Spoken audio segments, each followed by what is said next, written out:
حکومت پنجاب، مرکز کی حکومت جب یہ دعویٰ کر رہی ہے صاف طور پہ کہ ٹریس کر لیا، ٹریک کر لیا، پتہ ہے، گرفتاری ہو جائے گی، تو پھر ان تمام حالات میں یہ بات کرنا کہ ہیومن شیلڈ، انسانی جان، وہ جو شک ہے نا کہ کچھ کر گزرے ہیں، زخمی کر بیٹھے ہیں یا کچھ اور کر بیٹھے ہیں، وہ شک خدا نخواستہ بہت زیادہ بڑھ جاتا ہے.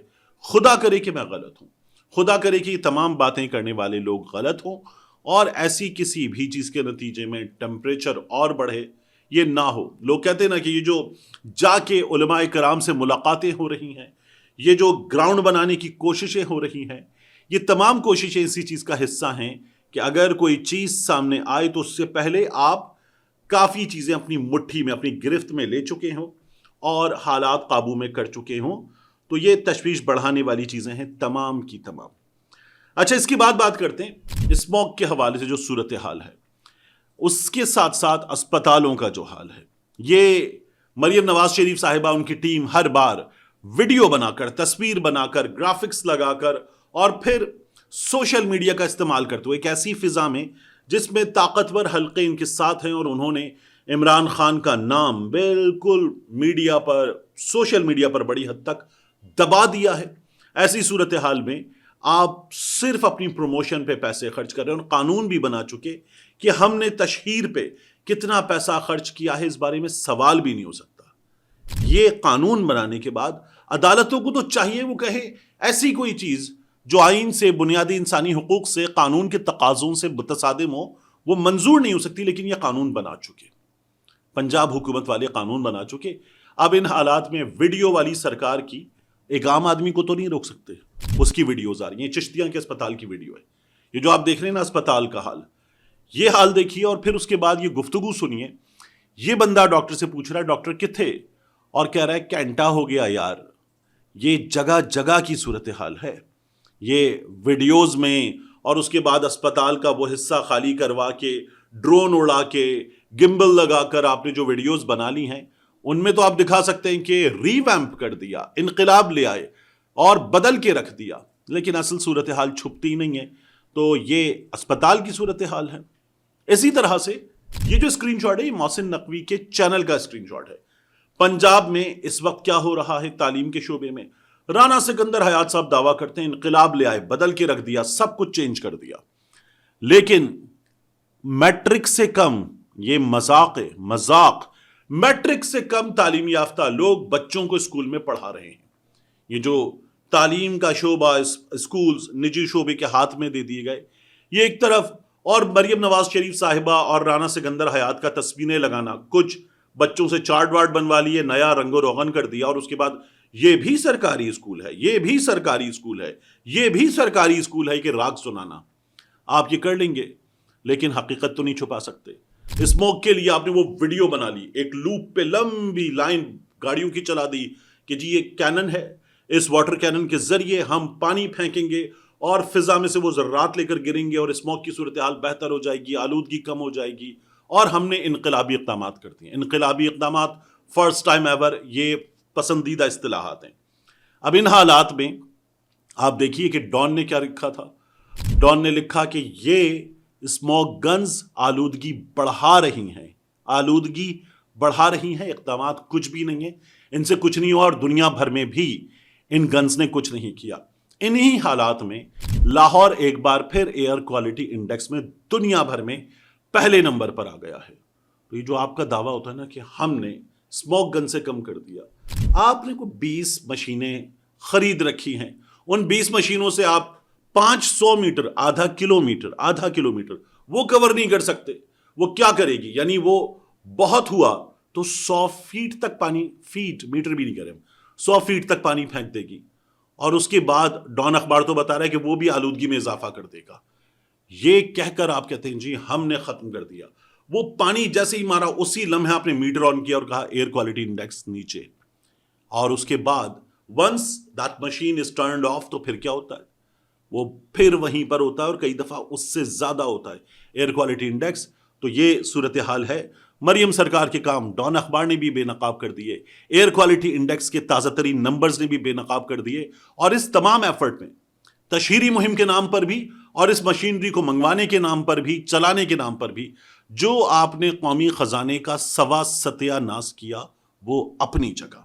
تو یہ ان کے کارنامے ہیں. آخری چیز انصار عباسی صاحب نے کیا کیا ہے. انصار عباسی صاحب وہ جو اسحاق ڈار کی یاد تو آتی ہوگی والا مارکت العرب پیس لکھا تھا انہوں نے. وہ لکھتے ہیں کہ عمران خان 2026 تک تو پورے 2026 تک 25 کا اختتام ہو رہا ہے جیل میں ہی نظر آ رہے ہیں کیونکہ ان کی جماعت بات کرنے کو تیار نہیں ہے.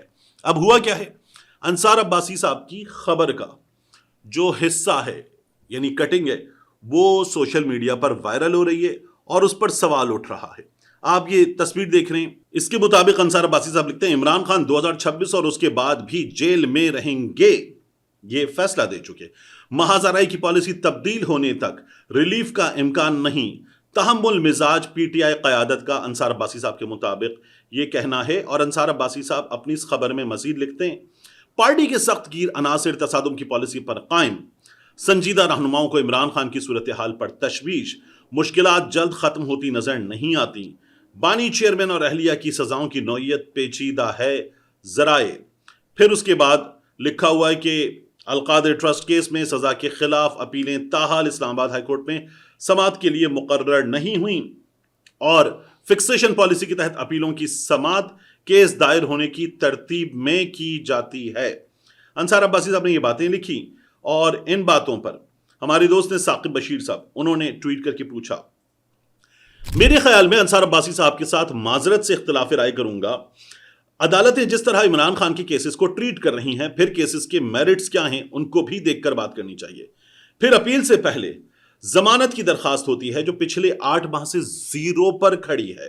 ان کو سنے جانے کا واضح اصول موجود ہے لیکن پھر بھی نہیں سنی جا رہی صرف اس بنیاد پر کہ عمران خان ڈیل کر کے خاموش ہو جائے تو باہر آ سکتا ہے, اس کے علاوہ باہر نہیں آ سکتا. اس کا مطلب ہے کہ عدالتی کیسز ڈیل کے فوری بعد ختم ہو جائیں گے تو کیا ڈیل کے بعد یہ کہا جائے گا کہ کیسز تو کچھ تھے ہی نہیں. اگر کیسز کچھ نہیں تھے تو پھر جیل میں کس بنیاد پر رکھا گیا. انصار عباسی صاحب نے ثاقب بشیر صاحب کو جواب دیا اور کہا ثاقب صاحب میں نے تو کہیں رائے نہیں دی. آپ عدالتی نظام کو مجھ سے بہت بہتر جانتے ہیں کہ کیسے کام کرتا ہے. ماضی بھی سب کے سامنے ہے. دنیا میں ہمارا عدالتی نظام کہاں کھڑا ہے یہ بھی سب کو معلوم ہے. خبر میں پی ٹی آئی کے ان لوگوں کی سوچ کی بات کی گئی ہے جو بات چیت سے رستہ نکالنا چاہتے ہیں. مسئلہ کیا ہے؟ مسئلہ یہ ہے کہ انصار عباسی صاحب جب اسحاق ڈار صاحب کے لیے بات کرتے تھے نا, عمران خان کی حکومت تھی, آپ کہتے ہیں اسٹیبلشمنٹ بھی ساتھ تھی, ایک پیج تھا, عمران خان نے سب کو تن کے جیل میں ڈال دیا تھا, تو تب بھی آپ یہ لکھ سکتے تھے. اسحاق ڈار کی یاد تو آتی ہوگی. طاقتور حلقوں کو, مخصوص لوگوں کو پیغام پہنچانے کے لیے آپ یہ بتا رہے تھے کہ اسحاق ڈار بہترین تھا. پھر اسحاق ڈار آیا, آ کے اس نے وہی جو میں بار بار کہتا ہوں سوا ستیہ ناس کر کے رکھ دیا, ایسی کی تیسی پھیر دی. تو انصار عباسی صاحب اس پہ کچھ نہیں بولے. یہ جو عدالتوں میں عمران خان کے کیسز سال سے 0 پر کھڑے ہیں, سنے نہیں جا رہے, جج صاحبان اٹھ کے زہرانے پہ چلے گئے. یہ بچوں کے اسکولوں میں ہوتا ہے کہ امیاں ڈھونڈ رہی ہوتی ہیں, ہاں جی پرنسپل صاحب کہاں ہیں. علیمہ خان صاحبہ عدالت کے اندر جا کے جی رجسٹرار کا کمرہ, جی چیف جسٹس کے سٹاف کا کمرہ, جی چیف جسٹس صاحب کہاں ہیں, ایسے ڈھونڈتی پھرتی ہیں جیسے امیاں باقاعدہ طور پر اسکولوں میں کسی بڑے کو ڈھونڈ رہی ہیں کوئی شکایت لے کر. اور پھر جج صاحبان کو ڈھونڈ کر کہا جاتا ہے کیس تو سنیں ہمارا, باہر ہمارے لوگ احتجاج کرنے آئے ہوئے ہیں, ہم کیا کریں. ان حالات میں جا کر عمران خان صاحب کا کیس لگنے کی بات ہو رہی ہے. تو انصار عباسی صاحب ان عدالتوں پر جو گھٹنا رکھا گیا ہے, یہاں پر وہ جو جارج فلائیڈ کے کیس میں ہوا تھا اور وہ کہتا تھا آئی کانٹ بریتھ, وہ کیا گیا ہے, اس پر آپ بات نہیں کر سکتے. اور آپ کہہ رہے ہیں کہ عمران خان کی پالیسی تصادم کی پالیسی, ایک بندے کو سماعت نہیں مل رہی اور آپ کہہ رہے ہیں کہ اس کی پالیسی تصادم کی پالیسی ہے. پورا نظام اس کے کیسز کو دبا کے بیٹھ گیا ہے.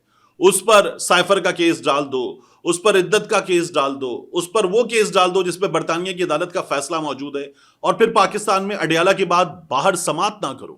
اور آپ کہتے ہیں عمران خان کی پالیسی تصادم کی پالیسی ہے. کمال کرتے ہیں, اور پتہ نہیں کیسے ہی کرتے ہیں اس طرح کے کمال ہمارے ہاں صحافت کے بڑے بڑے نام. ملتے ہیں انشاءاللہ آپ سے اگلی ویڈیو میں.